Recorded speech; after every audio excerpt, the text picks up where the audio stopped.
아침 5시면 눈이 먼저 깬다. 알람을 맞추지 않아도 몸이 기억한다. 커튼 틈으로 새어들어오는 흐릿한 빛을 손등으로 더듬고 묵직한 공기를 한번 깊게 들이마신다.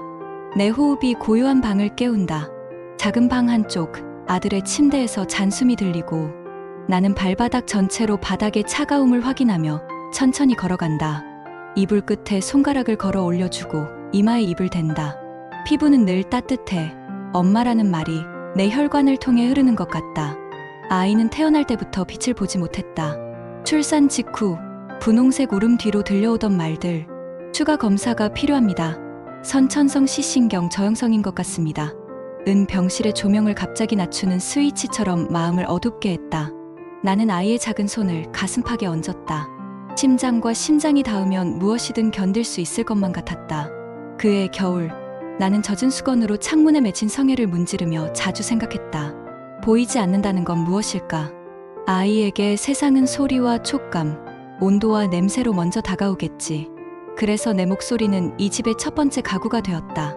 엄마야, 여기 있단다. 오른쪽으로 한 걸음만 더. 지금 내 손에 닿는 건 수건이야. 촉감이 부드럽지. 이런 말들이 벽에 닿고 돌아와 우리 둘 사이를 채웠다. 어린이집에 보낼 때쯤 나는 한참을 망설였다. 보호가 사랑의 전부가 아니라면 때로는 내 품 밖으로 밀어내는 일도 사랑의 일부일까? 처음 등원하던 날, 나는 선생님의 눈치를 살폈다. 아이에게서 한 치도 떨어지고 싶지 않았지만 떨어져야 한다는 걸 어떤 문서보다 더 정확히 알고 있었다. 아이의 손이 내 손가락을 꽉 잡았다가 서서히 힘을 풀었다. 나는 그 순간 내 심장 안에서 물이 빠져나가는 소리를 들었다. 처음 몇 주는 괜찮았다. 적응 일지에 잘 지냄이라고 적힌 글자를 손가락으로 여러 번 쓸어 읽었다. 그러다 어느 날 집으로 돌아온 아이의 팔에서 익숙지 않은 까끌거림을 느꼈다. 피부 위로 얇은 상처가 3갈래 마치 서툰 글씨처럼 나 있었다. 선생님은 조심스럽게 말했다. 친구가 장난을 치다 그만. 장난이라는 말의 뒤에 숨은 복잡한 표정. 그건 사실 못된 호기심과 두려움. 그리고 어른들의 미숙함이 뒤엉킨 결과라는 걸 나는 안다. 아이는 평소처럼 조용히 내 무릎에 머리를 대고 앉아 낮 동안 익혔던 리듬을 손가락으로 두드렸다. 따닥, 따닥, 딱. 나는 그 리듬을 따라가며 상처마다 약을 발랐다. 아이에게 세상의 경계를 가르치는 법을 나는 배워나갔다. 식탁에서 컵은 여전히 같은 자리, 문턱에는 패브릭 테이프를 덧댄 높낮이를 기억하게 하고 현관에는 발바닥으로 읽을 수 있는 러그를 깔았다. 놀랍게도 아이는 집의 지도를 나보다 더 정교하게 기억했다. 머릿속에 놓인 우리 집의 점자 지도가 아이의 발끝이 닿을 때마다 선명해지는 듯했다. 그러던 어느 봄, 버스에서 기사님이 짧게 말했다. 유모차 접어주세요. 나는 유모차를 들고 접고 아이를 안고 카드로 결제하고 사람들의 시선을 받으며 중심을 잡았다. 버스가 출발하기 전까지 나라는 존재는 6개의 팔과 2개의 눈, 그리고 하나의 심장이었다. 뒷자리에서 누군가 나지막이 중얼거렸다. 저런 애는 집에 있어요. 그 말은 비수처럼 등뼈에 박혔다가 오래도록 거기 남아 진동했다. 나는 창틀 아래 팔토시를 고쳐 끼고 창문에 고개를 기대었다. 아이는 내 어깨에 귀를 붙이고 버스의 떨림을 따라 무심한 박자를 만들었다. 우리는 함께 그 말의 진동보다 조금 더 큰 호흡을 내보냈다. 살림과 일은 서로의 살점을 물어뜯듯 싸웠다. 낮에는 아이의 치료와 교육, 밤에는 편의점 야간 근무. 택배 기사들이 놓고 가는 박스들로 가게가 잠깐씩 산처럼 쌓이면 그 사이를 지나가며 그림자처럼 일했다. 새벽 3시쯤 바깥의 공기는 너무나 얇아서 한번 크게 숨을 들이마시기만 해도 기침이 났다. 그러나 계산대 위 작은 라디오에서 흘러나오던 곡들은 어떤 날은 내 등뼈에 난 비수를 조심스럽게 빼내어 닦아주는 손 같았다. 아이에게서 음악이 시작된 건 그 라디오 때문이었을지도 모른다. 어릴 땐 소리 장난감을 손끝으로 두드리며 울려보곤 했는데 어느 날 라디오에서 들리던 피아노 선율의 아이가 가만히 멈춰섰다. 멜로디의 곡선을 듣는 사람처럼 얼굴이 천천히 밝아졌다. 그는 손바닥을 공중에 띄운 채 하나하나를 잡으려는 듯 허공을 더듬었다. 그때 나는 처음으로 알았다. 우리 집에는 눈으로 보이는 지도가 있고 또 다른 지도 소리로 그려진 눈을 감아야만 더 잘 보이는 지도가 있음을. 나는 동네 도서관에서 시각장애, 아동 부모 모임 전단을 보았다. 종이의 질감은 거칠었고 글씨는 성기게 찍혀 있었으며 모임 시간은 토요일 오전 10시로 적혀 있었다. 그 시간에 나는 보통 잠을 잤다. 그러나 그 주 토요일 나는 아이의 손을 잡고 도서관 지하 강의실로 내려갔다. 사람들은 서로 이름을 부르지 않고 먼저 아이의 이름을 물었다. 그곳에서는 누구의 약점이 먼저 호명되지 않았다. 익숙하지 않은 사실에 마음이 먼저 울컥했다. 모임에서 만난 한 엄마가 손바닥으로 내 손바닥을 가볍게 탁 쳤다. 버티는 것도 능력이야. 그런데 버티는 것만으로는 못 가는 데가 있어. 그녀가 소개해준 음악치료 교실은 우리 집에서 2정거장 떨어진 복지관에 있었다. 첫날 아이는 작은 키보드 앞에 앉아 손가락을 올렸다가 내렸다. 선생님은 아이의 손목 위에 손을 얹고 미세하게 각도를 바꿔주었다. 아이는 그 손을 따라갔다. 건반 위에 얹힌 손가락이 더 자주 웃었다. 그때부터 우리 집의 낮은 연습, 저녁은 과제, 밤은 청소, 새벽은 계산대의 라디오로 이어졌다. 내 몸에서 잠이라는 말이 점점 사라질수록 아이의 손끝은 음악이라는 말로 더 깊어졌다. 나는 종종 불안했다. 재능이라는 말은 늘 잔혹하게 빛나서 그것이 삶을 밝히기도 하지만 어떤 날은 눈을 멀게도 한다. 하지만 아이는 그 빛을 보지 않고도, 아니, 보지 않기에 더 정확한 방향으로 가는 것 같았다. 그는 화려함이 아닌 정확한 박자와 온도, 손끝의 작은 힘의 차이로 음악의 문을 여는 법을 배웠다. 우리는 우리만의 표식을 만들었다. 식탁 가장자리에는 매끈한 테이프, 피아노 의자, 왼쪽 다리에는 얇은 고무줄, 복도와 방의 경계에는 나무 막대 하나. 아이는 발끝으로 그 표식을 확인하며 움직였다. 피아노 앞에 앉는 시간은 매일 같았다. 나는 그 시간을 지키기 위해 빵집에서 새벽 아르바이트를 더 받았다. 빵 굽는 냄새가 새벽 공기를 채우면 나는 아이가 먹을 작은 단팥빵을 따로 포장해 둔다. 점심이 지나면 아이는 건반 앞에 앉고 나는 의자 뒤에 서서 어깨의 기울기를 본다. 보이지 않는 세계에서도 등뼈의 각도는 늘 많은 걸 말해준다. 어느 날 복지관 선생님이 말했다. 지역 음악제에서 장애아동 부문을 신설했대요. 한번 나가보지 않을래요? 내 머리는 바로 비용과 이동을 계산했다. 참가비, 의상, 이동 경로, 연습실 대관, 내 알바 스케줄, 아이의 컨디션, 예상치 못한 피로. 말들이 구름처럼 머리 위에 몰려왔다가 빗방울로 변하려던 순간 아이가 내 손을 잡아 올렸다. 손바닥 중앙이 조금 뜨거웠다. 나는 그 온도에 동의했다. 음악제 준비는 한편의 길고 조용한 행군 같았다. 나는 회사에서 오전 근무를, 빵집에서 새벽 근무를, 주말엔 편의점 대타를 썼다. 교대 사이엔 벤치에서 눈을 붙였다. 잠은 몸 어디에든 눌러앉는 버릇이 있어. 나는 버스 창틀과 도서관 소파, 복지관 복도 끝 의자에 내 얼굴을 맡겼다. 눈을 감고 떠오르는 건 느리었다. 아이의 어깨, 손끝, 손끝, 손끝. 집에서는 작은 사건들이 잔잔한 파도를 만들었다. 위층에서 밤마다 들리는 피아노 소리가 크게 느껴진다고 아랫집 할아버지가 초인종을 눌렀다. 나는 문 앞에서 고개를 숙였다. 연습은 오후 3시부터 4시까지만 할게요. 말을 약속처럼 붙들어 벽에 걸었다. 며칠 뒤 같은 할아버지가 세탁실 앞에서 말을 걸었다. 그 아이가 피아노 치는 거냐? 나는 고개를 끄덕였다. 그럼 내가 밤에는 라디오를 낮출게.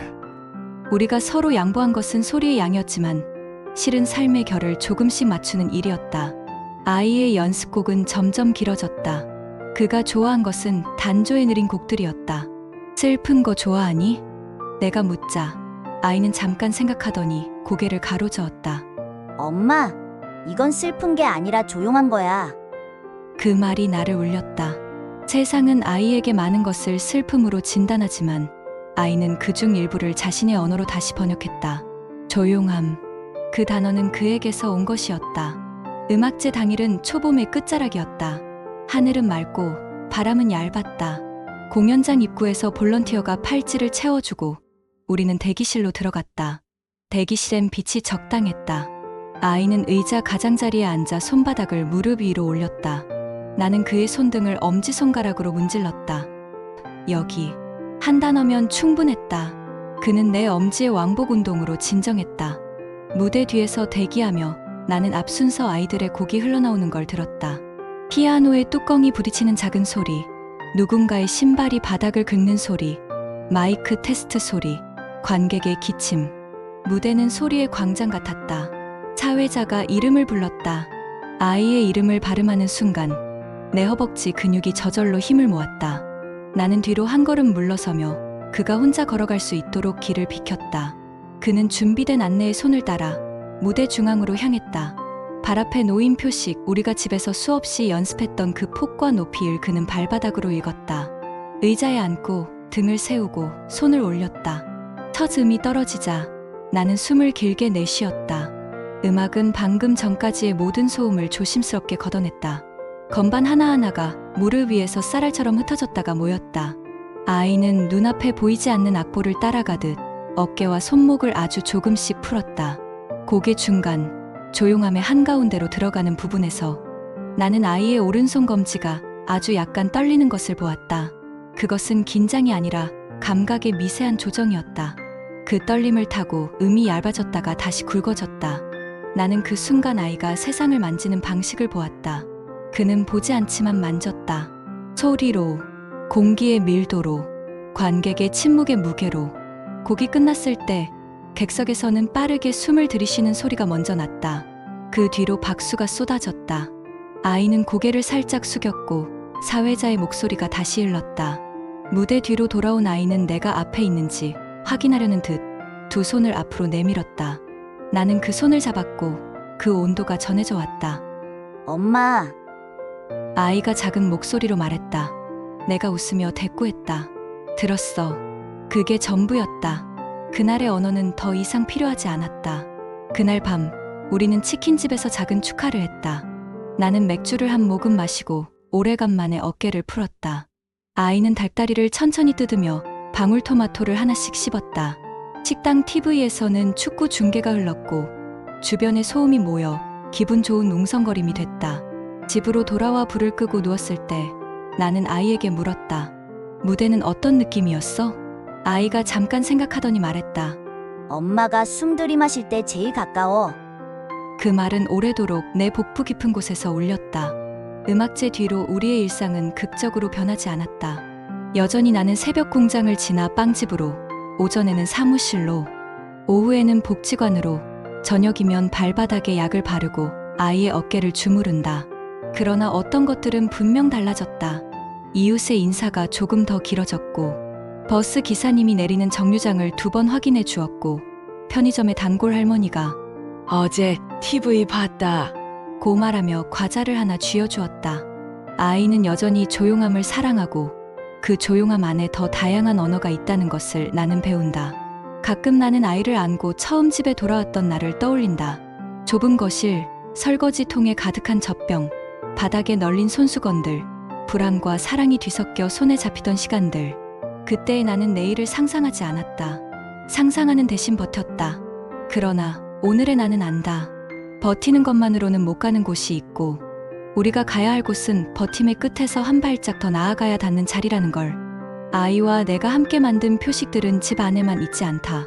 현관문 밖, 계단 손잡이의 3번째 나사, 우체통 아래 살짝 튀어나온 금속, 버스 정류장 안내판의 모서리, 복지관 복도 창틀의 차가운 금속 질감.